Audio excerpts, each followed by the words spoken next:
Now, that may be true, it may not be true, but it's a leap of faith. Now, here's where we come, and this is only the first rung of the ladder. And you say, oh my gosh, well, like I said, I'm pointing you to the book, so I can't give you everything that I'd like to give you.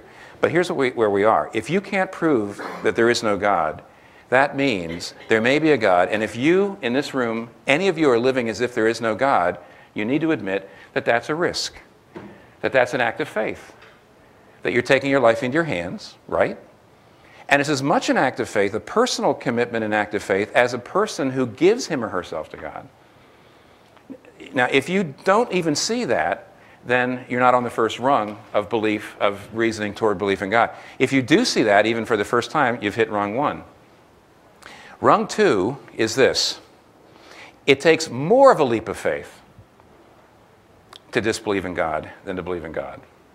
Because God makes more sense of the things you see out there in the world than if there is no God. Let me give you only two examples.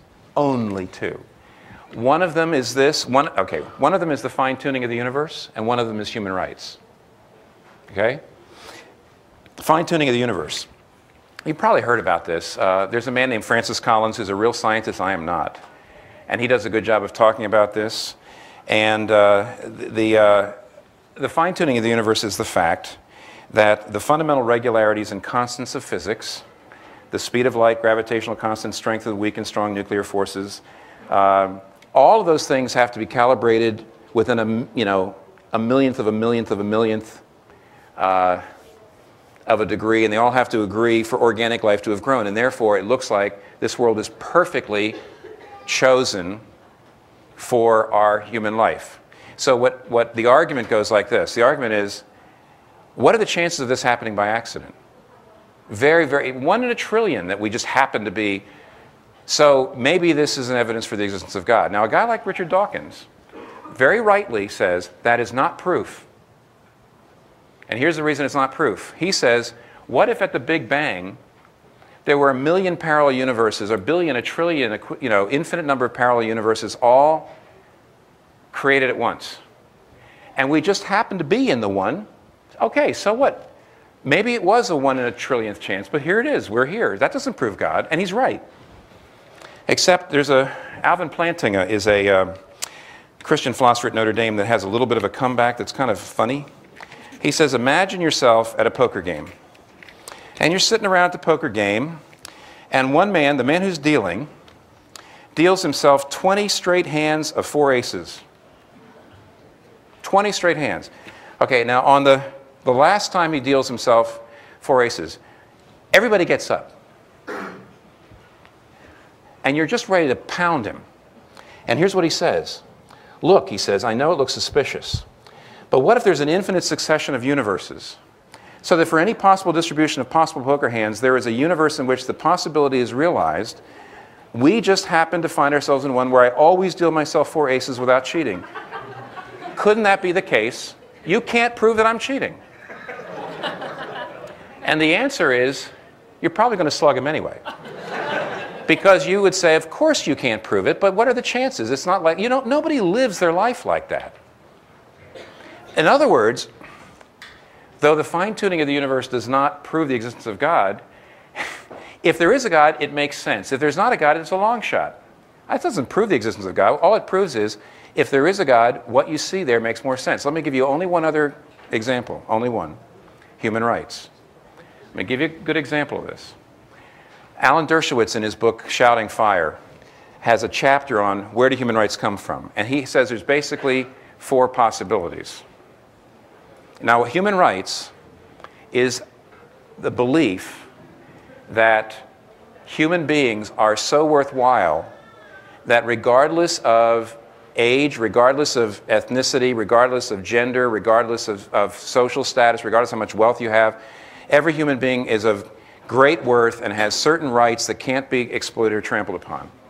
Now, the question comes, why should we believe that? The first possibility, Alan Dershowitz says, is that we believe that God created human beings and therefore they're sacred, they're made in the image of God, etc. And Alan Dershowitz says, but a lot of us don't believe in God, so we don't want to go there. Fine.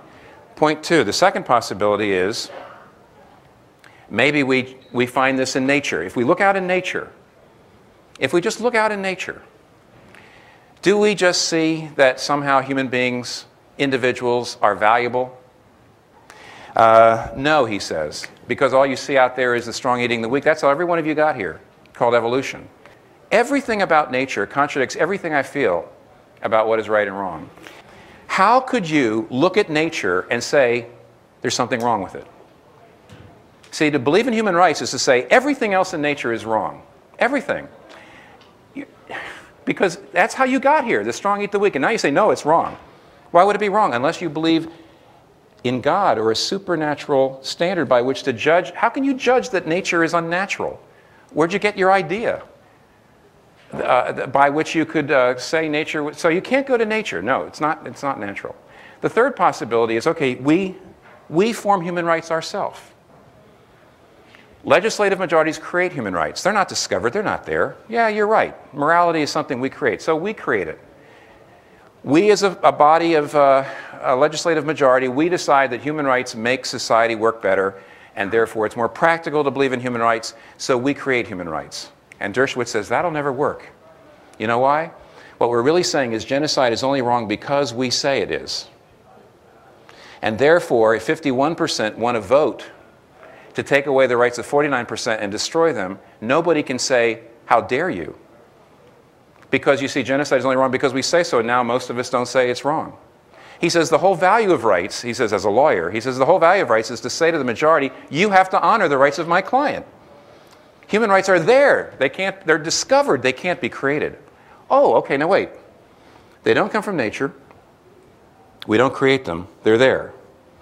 He says, I don't believe in God, so why do I believe in human rights?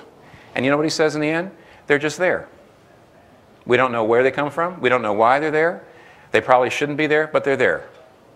Now, what is he saying? Am I telling you that human rights proves there is a God? No. All I'm trying to say is this. If there is a God, human rights make sense. If there's no God, human rights don't make much sense. They don't make as much sense. You don't even know where they came from. What is this to say? Only that belief in God makes more sense of life than non-belief, right? Dershowitz is basically saying that. Alvin Planting is just and I could give you a long list. So here's my question. I can't prove God to you. I can only show you in thing after thing after thing, issue after issue after issue. If there is a God, it makes sense that that's there. If there is a God, the idea of justice and injustice and genocide being wrong makes sense. If there is no God, you're really just taking a leap in the dark to say, I don't know why it's wrong, I just feel it's wrong. It's a bigger leap in the dark to believe in human rights if you don't believe in God than if you do.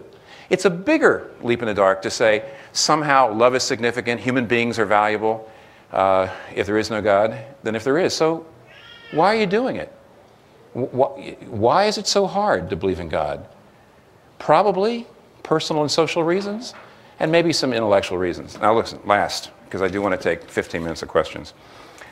I just said that once you get through the second rung, you're only to the place of probability.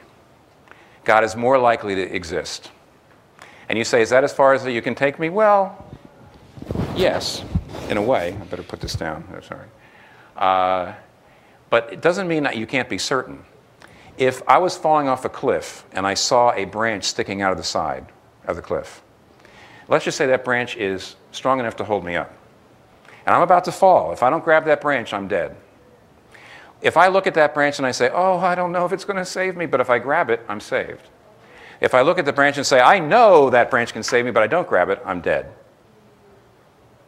You see, weak faith in a strong object is infinitely better than strong faith in a weak object, because it's the object of your faith, not the strength of your faith, that saves you. And if you get to the place where you think God probably is there, now it's time to make a personal commitment. You know what? If one of you wanted to come work for me, I could do all kinds of rational background checks and everything to try to figure out that you're probably the right person for the job. But until I commit to you, until I bite, until I invest in you, until I actually hire you, which is always a risk, I can't know. But if I personally commit to you, in a year or so, I can know perfectly well. Same thing with Jesus. Same thing with God. At a certain point, you come to probability, and then you have to commit.